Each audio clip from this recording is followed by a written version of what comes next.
These are the adventures of Jack Parrot, that famous bird on the logo of the Jolly Roger. It was a jolly day like any other when Jolly Jack Parrot came flying into the establishment. He had found a map, he said. The captain, ever amused with a minor tinge of greed, consented for Jack Parrot to go in search of treasure. The captain would stay behind this time. He had customers to attend to. Jack Parrot set sail.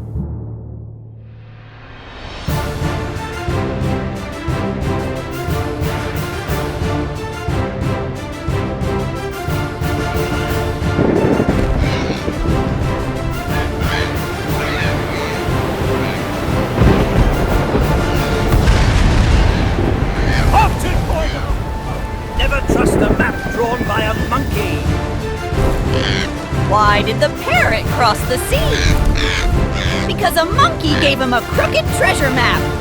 Land ahoy! Off to the Jolly Roger for us, me hearties!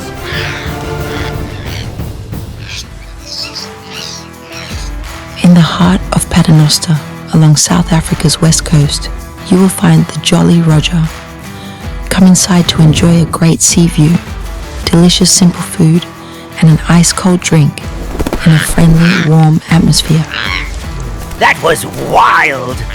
I'm famished and thirsty.